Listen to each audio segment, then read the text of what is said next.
안녕하세요, 전북대학교 학우 여러분. 저는 여러분께 지난주 뉴스를 전달해드릴 전북대학교 방송국 아나운서 배유나입니다. 많은 일이 있었던 2024학년도가 지나가고 2025학년도 새 학기를 맞이했습니다. 목요일 점심방송 시사를 합시다에서는 학우 여러분이 놓친 방학 동안의 시사 이슈를 알려드릴 건데요. 그동안 사회를 뜨겁게 달군 소식 알고 계신가요? 이미 알고 계신 분도 있겠지만 잘 모르시는 분들도 많을 텐데요. 그렇다면 오늘 시사를 합시다. 집중해서 들어주시길 바라겠습니다. 그럼 그동안 어떤 일이 있었는지 저희와 함께 알아보러 가실까요?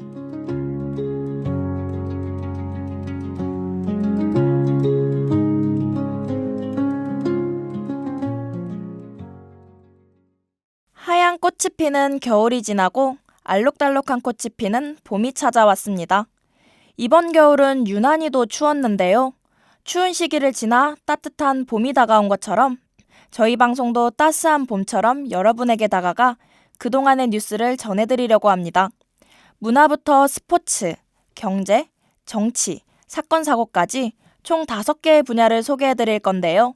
특별히 오늘 방송에서는 한 주의 이슈가 아닌 방학 동안의 주요 이슈들을 소개해드리려고 합니다. 본격적으로 진행하기 전에 노래 한 곡 듣고 시작할 건데요. 여러분의 꿈을 응원하는 마음을 담아 선정한 노래 에스파의 Live My Life 듣고 올게요. 노래 잘 듣고 오셨나요? 제가 첫 곡으로 에스파의 노래를 들려드린 이유가 있는데요.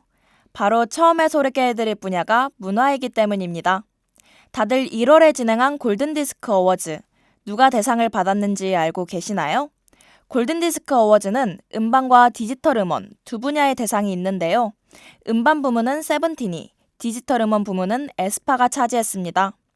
세븐틴은 2015년도에 데뷔해 올해 10년차가 된다고 하는데요. 만세, 예쁘다, 손오공 등 수많은 히트곡으로 정상의 자리를 유지하고 있습니다. 정상의 자리를 차지하는 것이 정말 쉽지 않을 텐데 그 자리를 지키기 위해 얼마나 노력했을지 가늠조차 되지 않는데요. 꿈을 향해 멈추지 않는 노력, 저도 한 번쯤은 절실히 노력하는 사람이 되고 싶습니다. 에스파는 2020년도에 데뷔해 올해로 5년차가 된다고 합니다. 저는 에스파의 티저가 뜨는 순간이 아직도 기억에 남는데요. 중학교 쉬는 시간, 친구들과 모여 SM에서 새 아이돌이 나왔다고 소리를 질렀었는데 벌써 5년 전이라니 시간이 참 빠르게 흘러가는 것 같네요. 음악 시상식에 이어 예능과 연기 시상식도 빠질 수 없죠. KBS 연예대상은 이찬원, MBC 방송연예대상은 전현무, SBS 연예대상은 유재석이 차지했습니다. 이찬원은 트로트 가수로 데뷔해 많은 사랑을 받고 있는 지금 예능에서 쟁쟁한 4명의 후보를 제치고 연예대상을 차지했습니다. 부르의 명곡과 셀럽병사의 비밀, 신상출시 편스토랑 등 여러 프로그램에 나와 활약했는데요. 작년 한 해 동안 가수뿐만 아니라 예능인으로도 열심히 활동한 게 정말 멋있지 않나요? 전현무 또한 앵커로 방송에 출연하고 프리랜서 선언 후 현재 예능인으로서의 활동을 이어나가고 있는데요. 예능을 보다가 가끔 발음을 들으면 아, 이분 아나운서였지 하고 놀랄 때가 종종 있는데 학우분들도 이런 경험 있으시죠? 더불어 대한민국 역사상 유일무이한 일을 하나 말씀드리려고 하는데요. 유재석이 이번 상을 통해 20회의 대상 수상을 기록했다고 합니다. 20년 동안 사건 사고 없이 활동하여 만들어낸 전무후무한 기록. 앞으로 이 기록을 깰 방송인이 나오긴 쉽지 않을 거라고 생각하는데요. 앞으로도 전 국민의 사랑을 받으면서 오래 활동하면 좋겠습니다. 다음으로 SBS 연기대상은 장나라, MBC 연기대상은 한석규, KBS 연기대상은 이순재가 차지했습니다. 장나라 배우는 가요대상과 연기대상을 모두 받은 유일한 연예인이라고 하는데요. 정말 대단하지 않나요? 그리고 더 놀라운 사실로는 1956년에 데뷔한 이순재 배우가 90세의 나이로 첫 대상을 수상했다는 점입니다. 여러 드라마에 출연하셔서 당연히 대상을 수상한 적이 있을 거라고 생각했는데 이번이 처음이라니 믿기지가 않습니다. 한국은 그동안 연기를 잘해도 연세가 많으면 보통 공로상을 주는 분위기가 있었는데요. 그래서 이번에도 공로상을 예상하신 분들이 많을 거라고 생각합니다. 그러나 많은 이들의 예측을 뒤엎고 90세의 나이로 대상을 수상하며 이번 대상을 더욱 뜻깊게 만들었습니다. 마지막으로 한석규 배우는 이전에도 연기대상을 받은 적이 있었는데요. 이때 대상을 안겨준 드라마는 낭만닥터 김사부입니다. 혹시 이 드라마를 아시나요? 이 드라마는 많은 명대사를 남기며 수많은 사람들에게 응원과 위로를 전했죠. 저도 이 드라마를 통해 위로를 받았는데요. 저뿐만 아니라 많은 사람에게 깊은 울림을 주었던 대사를 하나 소개해드리려고 합니다. 우리가 왜 사는지, 무엇 때문에 사는지에 대한 질문을 포기하지 마라. 그 질문을 포기하는 순간 우리의 낭만도 끝이 나는 거다. 이 대사는 김사부가 제자들에게 했던 말로 드라마의 막을 내리는 말이었습니다. 김사부 역할을 맡은 한석규 배우는 드라마박 김사부가 되어 수상소감을 남겼는데요. 잠시 그 수상소감을 여러분께 들려드리려고 합니다. 많은 분들이 하얀 도화지가 되라 이런 말씀 많이 하잖아요. 바탕이 하야면 자신의 색깔을 마음껏 펼칠 수 있겠다. 뭐 이렇게 말씀들 하셨는데 검은 도화지가 될 수는 없는 것일까 그런 생각 한번 해봤습니다. 밤하늘의 별을 생각할 때 그 바탕인 어둠, 그런 암흑이 없다면 그럼 별은 빛날 수도 없을 것이고 어쩌면 어둠과 빛, 블랙과 스타는 한 몸이다. 어쩌면 그런 생각 한번 해봐요. 우리의 존재에 대해 생각해보게 하는 이 말은 2016년 한석규 배우의 대상 수상소감이었습니다. 우리는 늘 상황의 주인공이 되길 원합니다. 그러나 모두가 주인공이 될 수는 없는데요. 다만 주인공은 조연 없이 존재할 수는 없습니다. 주인공이라는 별이 빛나기 위해 조연인 어둠이 항상 함께 있죠. 그리고 어쩌면 어둠이라는 주인공이 더 어둡기 위해 별이라는 조연이 존재할 수도 있는 거죠.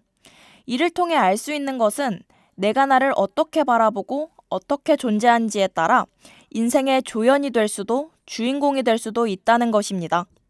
여러분이 삶의 주인공이 되길 바라면서 NCT 2021의 뷰티풀 듣고 오겠습니다. 노래 듣고 왔습니다.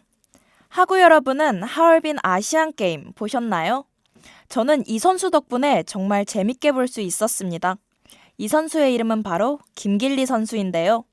지난달 7일 하얼빈에서 열린 아시안게임에서 김길리 선수는 쇼트트랙 부문에서 금메달 2개, 은메달 2개를 획득했습니다. 이번 아시안게임에서 우리나라 메달의 상당 지분을 차지하며 슈퍼스타가 되었는데요. 김길리 선수는 이번 대회에서 혼성 2000m 계주와 여자 1500m에서 금메달을 획득하며 한국 선수단 최초로 2관왕에 올랐습니다. 특히 여자 1500m 결승에서는 중국의 강력한 경쟁자들을 제치고 1등을 차지하기도 했는데요. 김길리 선수가 국제 무대에서 지적받던 페이스 조절 문제와 멘탈 문제를 이번 1500m에서 완전히 고치는 모습을 보여줬습니다.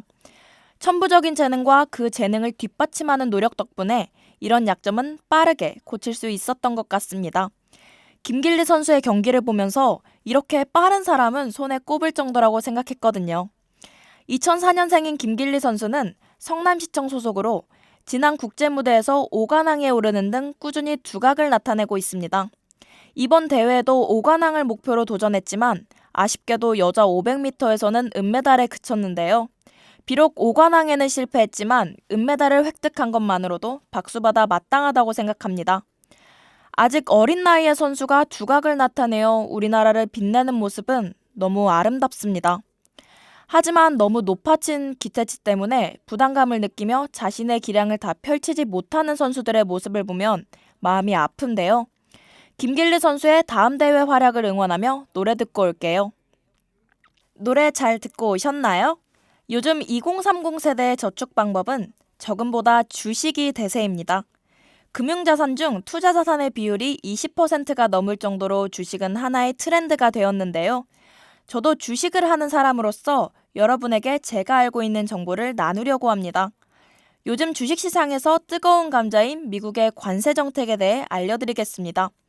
트럼프 대통령은 공약으로 관세 정책을 발표했는데요. 트럼프 대통령이 당선된 후 계획대로 2월 4일부터 관세 정책을 시행하기 시작했습니다. 관세란 한 나라가 다른 나라에서 수입하는 물건에 매기는 세금인데요. 이 관세 정책은 캐나다와 멕시코, 중국에 더 많은 세금이 부과됩니다.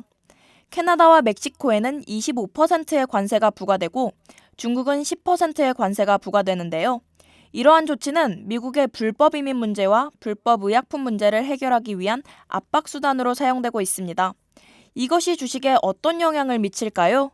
먼저 타격이 예상되는 산업은 자동차 및 부품 산업과 반도체, 전자제품입니다.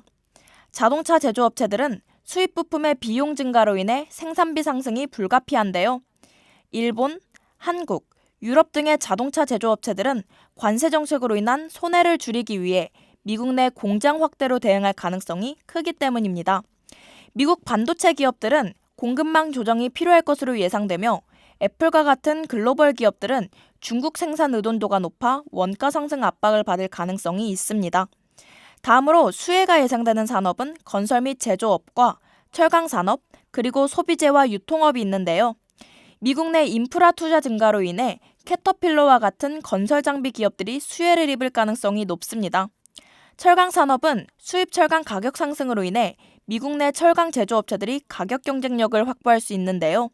소비재 관련해서는 해외 수입품 가격 상승으로 인해 월마트와 같은 대형 유통업체들이 미국산 제품 판매를 늘리는 방식으로 대응할 가능성이 높습니다. 소비재는 우리가 일상생활에서 직접 소비하는 물품을 말하는데 유통업체들은 수입품 가격 상승에 대응하기 위해 자국산 제품의 비율을 늘릴 것으로 보입니다. 이번엔 관세 정책 수혜주는 어떤 것이 있는지 자세히 알아볼 건데요. 첫 번째는 앞서 말했던 캐터필러라는 건설 및 관산장비 제조업입니다. 제가 이 주식을 선정한 이유가 있는데요. 철강 관세로 인해 원자재 가격 상승 가능성이 있지만 건설 수요 증가로 인해 매출 증가 가능성이 높기 때문입니다. 캐터필러 말고도 제가 추천하는 주식은 뉴코입니다. 뉴코는 수입 철강 가격 상승으로 인해 미국 기업들이 자국산 철강을 더 많이 사용할 가능성이 높아서 선정했습니다. 제가 추천했던 종목에 투자한다고 항상 돈을 번다는 보장은 없는데요. 주식시장이라는 게 변동 가능성이 높고 거래량과 거래대금 등 고려해야 할 요소가 많기 때문에 항상 상황에 맞춰 투자하시길 바랍니다. 여러분의 성공적인 투자를 기원하면서 다음 노래는 여자애들의 마이백 들려드릴게요. 지금은 1시 38분. 여러분은 시사를 합시다와 함께하고 계십니다. 하루하루를 살아가다 보면 사회에 관심을 둘 여력이 없을 때가 있는데요. 저희와 함께하는 이 시간만이라도 사회에 관심 가질 시간이 되셨으면 좋겠습니다. 계속해서 방학 동안 있었던 다음 이슈로 이어나가 볼게요. 경제 이야기에 정치가 빠질 수 없죠? 이번엔 정치 소식입니다. 12월 3일, 하구 여러분이 역사상 겪어보지 못한 일이 있었습니다. 바로 비상계엄령 선포죠. 그 이후로 벌써 약 4개월이 지났네요. 그동안 무슨 일이 일어났을까요? 시사를 합시다에서 자세히 알려드리겠습니다. 윤석열 대통령의 비상계엄 이후 공수처에서 윤석열 대통령에 대한 내란 수괴 혐의로 체포영장을 발부했습니다. 이에 윤 대통령 측은 불법 청구라는 내용의 의견서를 법원에 제출했는데요. 결국 체포영장은 가결되고 그 후 공수처는 윤석열 대통령의 관저에서 체포를 진행했습니다. 또한 내란 동조 혐의로 김용현 전 국방부 장관과 한덕수 전 총리도 마찬가지로 체포되었는데요. 검찰 조사 결과 윤석열 대통령이 12.3 비상계엄을 계획하면서 국회와 중앙선거관리위원회에 군병력 1,000명의 투입을 지시한 것으로 나타났습니다. 윤 대통령 측에서 대통령이 승인한 병력은 280명이라고 주장하고 있는데요. 추가로 증언에서 윤 대통령이 비상계엄 당시 국회의원 150명의 정족수를 채우지 못하도록 군인들을 대동시켰다는 증언도 있었습니다. 아직 윤석열 대통령의 탄핵 심판이 끝나지 않았습니다. 하루하루가 답답하고 힘든 나날이 계속되고 있는데요. 하루빨리 이 복잡한 사태를 바로잡고 새롭게 출발하는 대한민국이 되면 좋겠습니다. 소녀시대의 힘내 듣고 올게요. 마지막으로 대한민국을 걱정에 휩싸이게 했던 사건 사고를 말씀드리려고 합니다. 12월 말 2024학년도 2학기가 마무리되고 방학 계획을 세우고 계신 분들이 많았을 텐데요. 새해를 맞이할 준비를 하고 있던 12월 29일 오전 9시경 무안공항 제주 항공기 사고 소식이 전해졌습니다.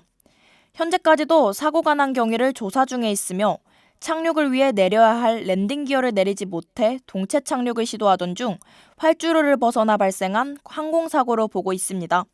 이 항공기는 활주로 이탈 후 철근 콘크리트에 둔덕을 들이받고 폭발했는데요. 이 사고로 181명 중 승무원 2명을 제외한 179명이 사망했습니다. 그리고 바로 다음 날 같은 기종의 제주항공 비행기가 같은 원인인 랜딩 기어 이상이 발견돼 출발 36분 만인 7시 20분 김포공항으로 회항했습니다. 부상과 사망자는 없었으며 같은 기종의 대체기로 교체되어 출발했으나 전날의 사고의 여파로 승객들은 불안에 떨었으며 161명의 승객 중 21명이 재탑승을 포기한 것으로 전해졌습니다. 1월에는 김해 국제공항 에어부산 항공기에 기내 화재 사고가 있었는데요. 현재 기내에서 화재가 난 경위를 조사 중에 있으며 승무원은 후방 좌측 선반에서 최초로 발화를 목격했다고 말했습니다. 위험 중 다행히도 강풍으로 인해 출발이 지연되어 비행기가 이륙하기 전에 발생한 화재라 승객 3명과 승무원 4명의 부상을 끝으로 인명피해는 없었다고 합니다. 방학을 맞아 많은 분들이 가족, 친구, 연인 등 사랑하는 사람들과 행복한 추억을 만들기 위해 여행을 계획하고 계셨을 텐데요. 안타까운 사건들이 연이어 발생해 마음이 편치 않습니다. 이런 상황에서 제가 감히 위로를 건넬 수 있을지, 무슨 말이 위로가 될지 모르기에 마지막 말을 남기기 어려운데요. 하지만 이 말은 꼭 드리고 싶네요. 여러분의 하루가 언제나 안전하고 소중한 사람들과 따뜻한 마음을 나누는 시간으로 가득하길 바랍니다. 훗날 이 순간을 후회 없이 웃으며 돌아보는 여러분이 되길 바랄게요. 마지막으로 세븐틴의 청춘 찬가 듣고 오겠습니다.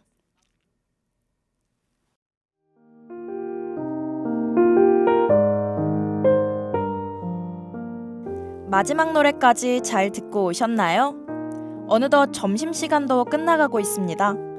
오늘 저희 시사를 합시다에서는 가요, 연예, 연기 분야의 수상자를 전해드렸고 아시안게임, 미국의 관세정책, 비상계엄령 선포 이후 상황, 마지막으로 항공기 사고까지 총 5분야의 사회 이슈를 함께 살펴봤습니다. 오늘 저희가 학우분을 위해 준비한 방학 동안의 소식 도움이 되셨나요? 뉴스보다 OTT, 쇼츠를 더 많이 접하는 환경 속에서 사회 이슈에 대한 무관심을 줄이고자 만든 저희의 방송 도움이 되셨으면 좋겠습니다.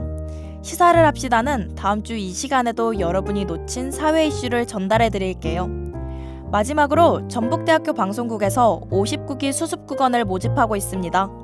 3월 21일까지 1차 서류 접수 기간이니까요. 자세한 사항은 전북대학교 방송국 인스타그램 혹은 교내 공지사항에서 확인 부탁드립니다.